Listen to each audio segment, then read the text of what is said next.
तलवार और भाला और सांग लिए हुए मेरे पास आता है, परंतु मैं सेनाओं के यहोवा के नाम से तेरे पास आता हूँ, जो इजरायली सेना का परमेश्वर है, और उसी को तूने ललकारा है।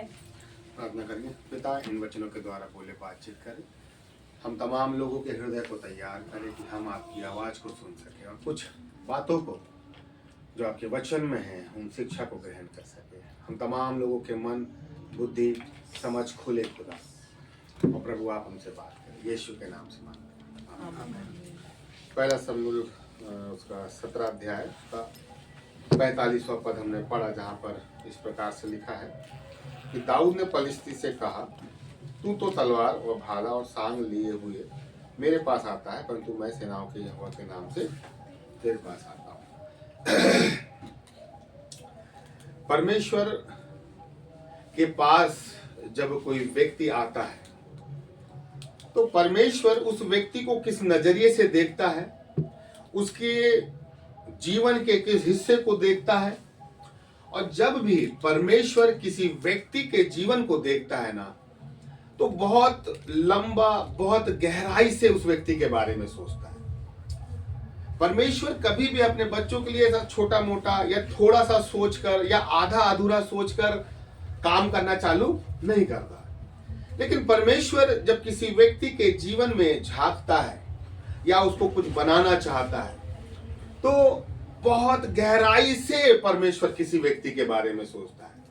हम किसी के बारे में सोचते हैं कि हाँ, ये अमीर है, ये गरीब है, ये घर बना रहे हैं, इनके जीवन में ऐसा है, नौकरी है, संघर्ष है। हम एक समय तक सोचते हैं और फिर अपने विचार को थाम देते हैं।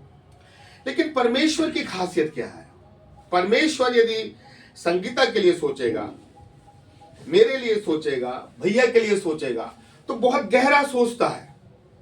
और जितनी गहराई से यदि खुदा मेरे लिए सोच रहा है, तो उतनी ही गहराई से मुझे खुदा से जुड़ना भी पड़ेगा। अगर इस आत्मिक जगत में हम सभी लोग आत्मिक लोग हैं, प्रभु पे विश्वास करते हैं, लेकिन हमारी जो तैयारी है, उस तैयारी को हम कितनी गहराई से कर रहे हैं, या फिर हम आत्मिक रीति से उस तैयारी को ऊपर ऊपर कर रहे हैं। दाऊद के जीवन में आज दाऊद उस लेवल में है कि वो गोलियत के आगे खड़ा हो पाया है। अब कल्पना करो कि एक इतना बलवान व्यक्ति, एक ऐसा व्यक्ति जो बहुत ताकत रखता है, जो बचपन से योद्धा है, लेकिन दूसरी तरफ कौन है? दाऊद, जिसने युद्ध शिक्षा नहीं सीखी, जिसको तलवार का आइडिया नहीं है, जिसको कि लड़ना कैसे उसका आइडिया नहीं है। लेकिन ऐसा क्या था दाऊद के पास कि वो व्यक्ति जिसके पास कुछ नहीं आता था, वो गोलियत के आगे खड़ा हो गया। हम कई बार परिस्थितियों के आगे खड़े होने से कतरा जाते हैं, डर लगने लगता है कि इस परिस्थिति को हम कैसे फेस करेंगे। लेकिन दाऊद की सबसे अच्छी विशेषता ये थी कि वो गोलियत के आगे खड़ा हो पाया। लेकिन क्यों, कैसे वो खड़ा हो पाया? तो उसका आंसर हमें इसके पहले अध्याय में मिलता है कि शमूएल ईशे के घर गया और वहां पर दाऊद का अभिषेक किया।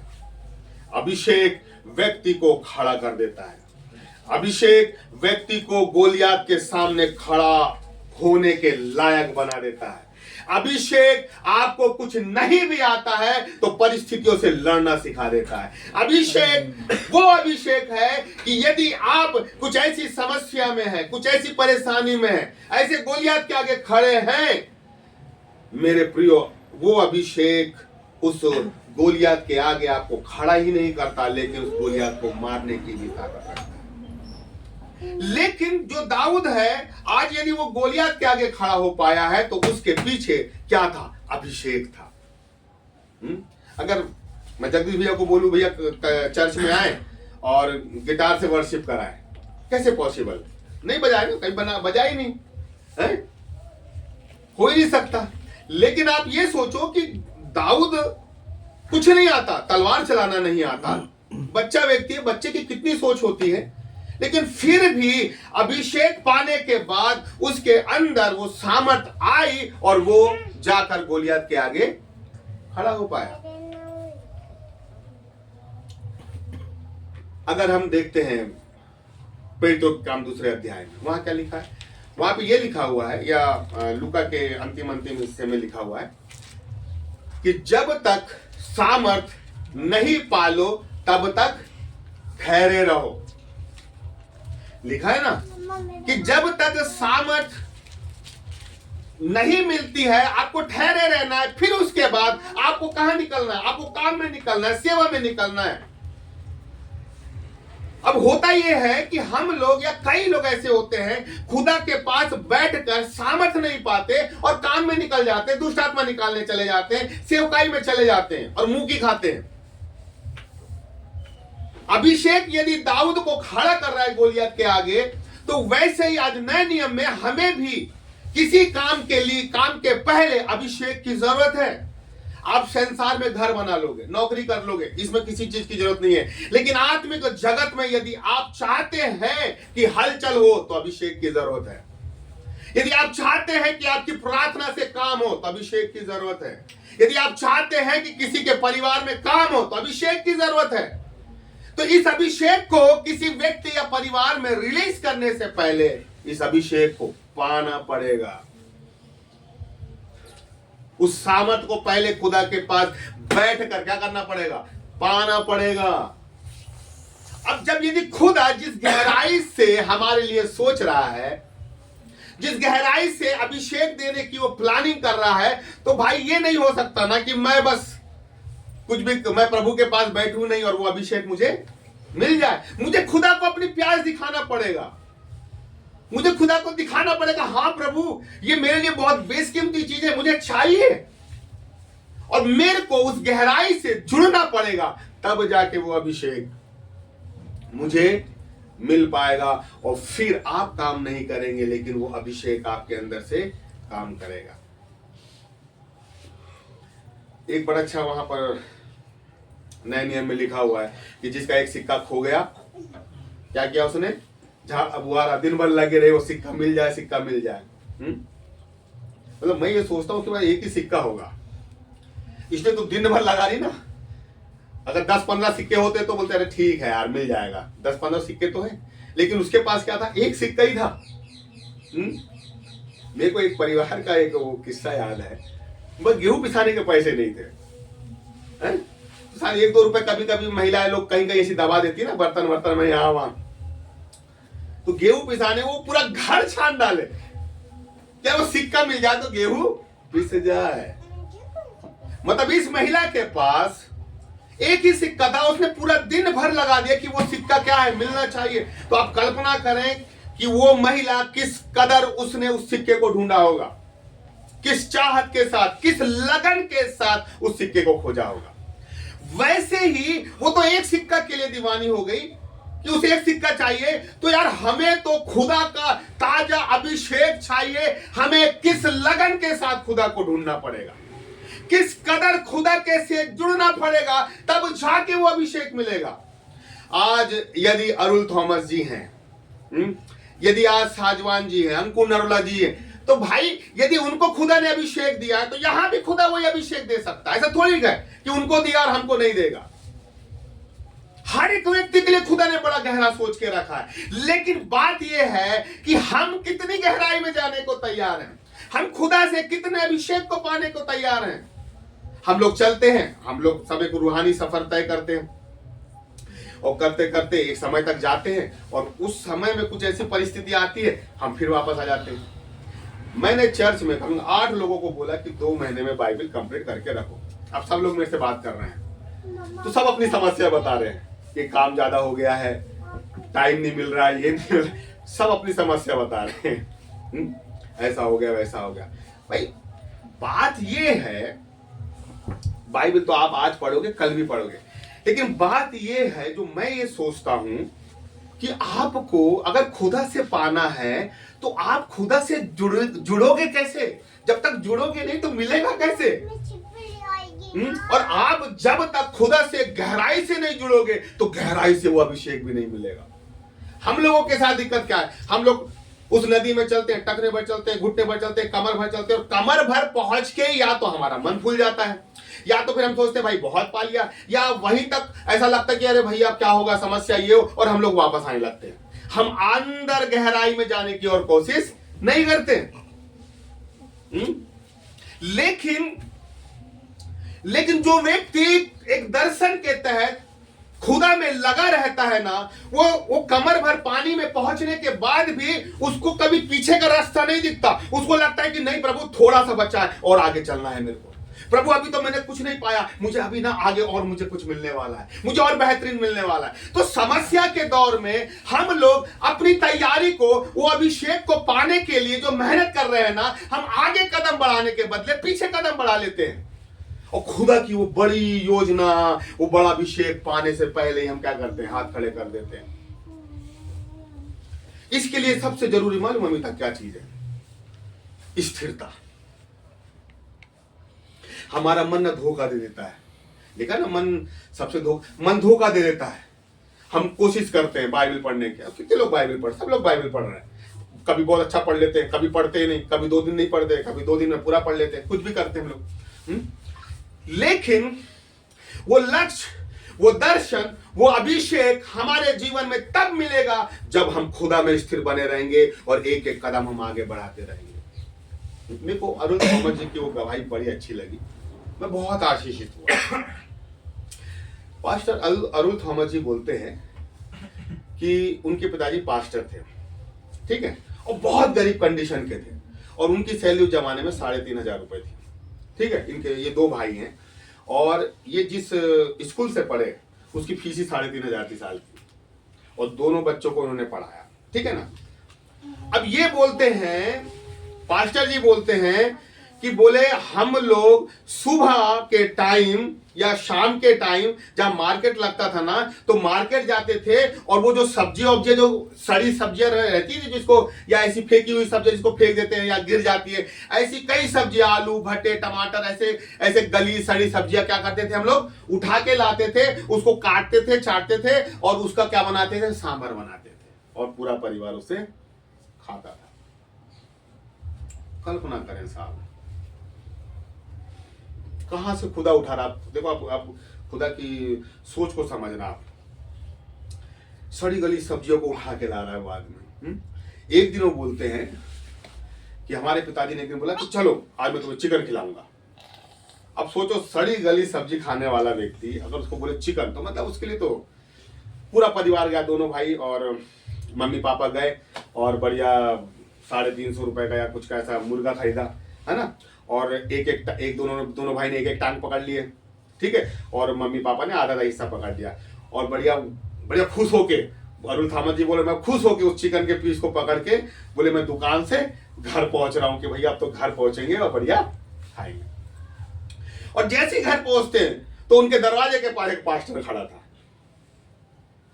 और ये मन ही मन प्रार्थना करने लगे कि प्रभु मेरी माँ को बुद्धि देना, ये सबको खिला देती है, इसको बुद्धि देना चाहिए, ये किसी को ना खिलाए। घर के अंदर गए तो बोलते हैं पास्टर साहब कुछ खाएंगे क्या? हाँ। अरुण थॉमस जी बोलते हैं प्रभु ये खा के आए, प्रभु ये खा के आए हैं, पेट भरा हो प्रभु। बोलते हैं हाँ कुछ खा लूंगा, ठीक है। तो उन्होंने पहले पति का हिस्सा दिया, फिर पत्नी का हिस्सा दिया, दोनों खा गए। फिर ये अरुण थॉमस जी मन ही मन प्रार्थना करने लगे, प्रभु अब ये ना मांगे, इनका पेट भरता है, अब मेरी माँ ये ना पूछे कि और भी खाना है क्या, और मेरी माँ ने पूछ लिया कि और भी खाना है क्या, बोले हाँ और भी खाना है। तो फिर बोले मेरे भाई का हिस्सा गया, मैंने बोले अपना हिस्सा पीछे छुपा लिया। फिर बोलते और खाना है क्या, बोले हाँ और खाना है। और अंतिम हिस्सा वो जो चिकन का था, पास्टर अरुण जी उसके पास चले जाते हैं और खूब लड़ते हैं प्रभु से, इतने समय के बाद प्रभु चिकन और ये और वो। लेकिन फिर वो आगे बोलते हैं कि जब वो बड़े हुए, 12वीं पास किए और सेवा में वो आगे बढ़े, और जब वो गांव के बीच सेवा करने लगे, तो बोले जिस घर में जाते थे वहां पर देसी कड़कनाथ ये सब खाते थे। हैं? और एक दिन वो बोलते प्रभु मैं तो अब खा खा के हर घर जाओ प्रभु चिकन ही खा रहे हैं, देसी और कड़कनाथ ही खा रहे हैं। तब प्रभु बोलता तूने एक हिस्सा दिया था ना अपने पास का। मतलब आप कल्पना करें, और आज अगर हम उनकी सेवकाई के बारे में या उनकी कलीसिया के बारे में सुने तो प्रभु ने बहुत आशीष दी है उनको। हर एक व्यक्ति जान रहा है, हर एक व्यक्ति आशीषित हो रहा है, हम लोग आशीषित हो रहे हैं और ना जाने इंडिया के कितने लोग आशीषित हो रहे हैं। लेकिन शुरुआत कहां से थी? शुरुआत उस सब्जी मंडी से थी जहां से उन्होंने कचरे जैसे भोजन को उठा के सांबर बना के खाया है। निचले स्तर से खुदा ऊपर उठाता है ताकि ना हम इस बात को जाने कि हमें खुदा ने कहां से उठाया है। हम अपने पुराने दिन याद रखें कि हम कहां से उठे। तब वो अभिषेक जब मिलता है ना, तो वो अभिषेक कभी हमारे जीवन से हटता नहीं, क्योंकि हमने अपनी बेसिक बुनियाद को पकड़ के रखा है कि मैं कहां से उठा हूं। फिर मैं अभिषेक पे ध्यान नहीं देता कि मैं महान हो गया, मेरा अभिषेक मुझे ऐसा मिल गया। मैं उस चीज पे ध्यान देता हूं कि मैं सब्जियों को गिरा हुआ उठा के खाता था। उस हिस्से को पकड़ के रखें, जीवन के उस हिस्से को पकड़ के रखें जहां से खुदा ने आपको उठाया है, ताकि जब अभिषेक मिले ना तो आप स्थिर हो जाओ। हम लोग क्या करते हैं, समय के हिसाब से साहब हम बदलते जाते हैं। जब पैसा नहीं रहता हमारी सोच अलग रहती है, पैसा आने के बाद सोच अलग हो जाती है। 3 लोग कमाने लगते हैं और सोच अलग हो जाती है। उससे कोई दिक्कत नहीं है, पैसा आएगा सोच बदलेगी, उससे दिक्कत नहीं है। लेकिन अभिषेक को पाने की सोच कभी कम नहीं होनी चाहिए ना। संसारिक रीति से ऊपर नीचे होता है चलेगा, लेकिन आत्मिक रीति से हमारा दर्शन फीका नहीं होना चाहिए। भाई सिंपल सी बात है, खुदा बढ़ाने वाला है। ऐसा हो नहीं सकता कि जो व्यक्ति खुदा से जुड़े खुदा उसको बढ़ाए नहीं। वो घर को बढ़ाएगा, सैलरी को बढ़ाएगा, वो हर एक चीज को बढ़ाएगा। लेकिन हम लोग उस बढ़ी हुई चीजों में क्या होते हैं ना, हम फंस जाते हैं और उसी चीज में ना हम लोग क्या करने लगते हैं, घूमने लगते हैं। लेकिन हमारा ध्यान उन बढ़ी हुई आशीषों की तरफ नहीं, अभी भी जो अभिषेक हमें नहीं मिला है उस अभिषेक को पाने की दौड़ में हमें लगा रहना चाहिए।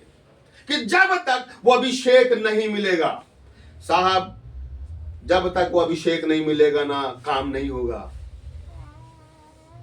ये अभिषेक आत्मिक रीति से काम करता है संसार में। पैसों से क्या काम कर लेंगे साहब? और हमारा युद्ध जो है इफिसियों 6 उसके 12वें के वचन के हिसाब से किससे हमारा युद्ध? आकाश की आत्मिक सेना से है। तो अब यदि मुझे मालूम है कि मेरा युद्ध साधारण नहीं है, आत्मिक सेनाओं से भैया, जो खुदा के दरबार में रहती थी, जो लूसीफर के साथ रहती थी, ऐसी दुष्ट आत्मा जिन्होंने यीशु परमेश्वर को साक्षात देखा, स्वर्ग में रहे हैं। अब सोचो हमारा युद्ध ऐसी आत्मिक सेनाओं से है, तो हमें कितनी तैयारी की जरूरत पड़ेगी। और बिना उस अभिषेक को पाए हम उन आत्मिक सेनाओं को ललकार नहीं सकते। हमारी तैयारी बड़े मायने रखती है। इसलिए वहां बोला पहले सामर्थ पाओ। आज सामर्थ को पाने के लिए कितने लोग मेहनत कर रहे हैं। आज सामर्थ को पाने के लिए कितने लोग हैं जो घुटने टेक रहे हैं। आज कितने लोग हैं जो सामर्थ को पाने के लिए खुदा के बाट जो रहे हैं। सब ये तो चाह रहे हैं कि परिस्थिति बदल जाए हमारे घर की, सब ये तो चाह रहे हैं कलीसिया बदल जाए हमारे, ये तो चाह रहे हैं कि हमारा घर, हमारा परिवार सब बदल जाए। लेकिन साहब उसको बदलने के लिए पहले आपको सामर्थ की जरूरत पड़ेगी, और सामर्थ पाने के पहले आपको खुदा के सामने घुटने टेकने की जरूरत पड़ेगी, समय देना पड़ेगा। आज समय तो नहीं है ना साहब, सब बिजी है, मानते हैं हम सब बिजी हैं, सब बिजी है, मैं मानता हूं। लेकिन उस महिला ने 2 दमड़ी डाल दी। जो था, यीशु मसीह क्या बोलता है? यीशु मसीह बोलता है तुम लोगों ने अपनी बढ़ती में से कम दिया है, पर इसने सबसे ज्यादा दिया। तो भाई जिसके पास समय है अगर वो दे तो प्रभु बोलेगा कि भाई इसे तो खाली पीली रहता है, इसने दिया है, कोई दिक्कत नहीं। लेकिन जो अपने बिजी शेड्यूल से 2 दमड़ी निकाल के देता, बोलता इसने सबसे ज्यादा दिया। अब कल्पना करो साहब, जैसे रंजीता है, दिन भर मान के चलो ऑफिस के बाद आई, थकी, इसके बाद मान के चलो सब्जी भाजी लेके आई, थक गई, फिर घर के काम वाम 11 बज गया, ठीक है ना। अब ये सोच रही कि प्रभु मैं आधा घंटा तो कम से कम तेरे से बैठूं, है ना। अब वो इंतजार करी कि कहाँ मैं अपने घुटने टेकूं, यहाँ टेकूं, ऊपर टेकूं। अब वो सेटिंग अपने दिमाग में करे, 12 बजे के आसपास अगर वो खुदा के सामने बैठ के लीन होकर प्रार्थना करती, प्रभु क्या खुश नहीं होगा? बोलेगा यार मेरी बच्ची बताओ दिन भर ऑफिस में थकी, घर के सारे काम करी, सारी चीज करी, और अंतिम हिस्से में मेरे को याद करी, मेरे पास बैठी आधा पौन घंटा। तो वैल्यू उस व्यक्ति की नहीं है जो अपने खाली समय में, जिसका समय बहुत है ना और वो समय में से दे रहा है, वो ठीक अच्छी बात है, लेकिन खुदा उसको भी देखता है कि जो अपने बिजी शेड्यूल से 2 दमड़ी निकाल के खुदा के सामने रख देता है। और हमारी लाइफ स्टाइल भाई ऐसी ही रहेगी। आप सोचो ना कि मैं फ्री होंगी और छुट्टी का टाइम होगा, घर के काम निपट जाएं, बढ़िया सब हो जाए, फिर मैं कभी 1 सप्ताह भी कर लोगे तो प्रार्थना नहीं कर पाओगे। ये सोचते ही रह जाओगे, कभी नहीं होने वाला। लेकिन ये सोचना है कि प्रभु मेरे ऑफिस के बाद, मेरी सेवकाई के बाद, मेरे व्यक्तिगत सारी चीजों के बाद, मेरे परिवार के बाद, मेरे बच्चे के बाद ऐसा कौन सा समय मैं ठहराऊं कि तेरे पास मैं बैठ पाऊं।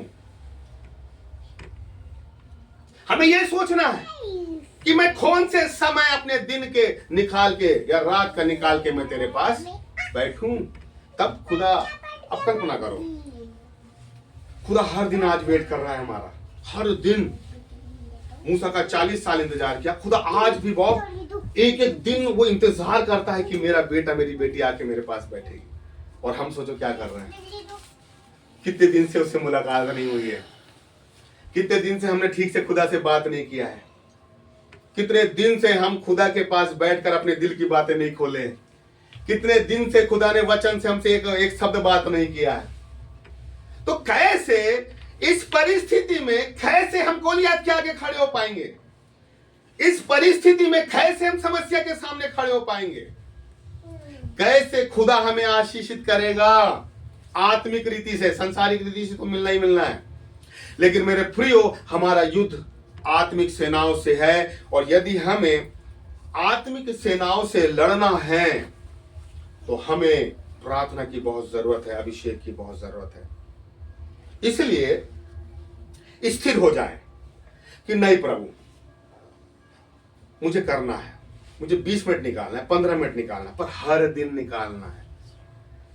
ये नहीं कि कभी 1 घंटा कर लिया और कभी 1 सप्ताह भूल गए। हर दिन हमें अपनी छोटी छोटी तैयारी खुदा के सामने करनी है। हाँ प्रभु 15 मिनट बाइबल पढ़ना है, समय निकालना है।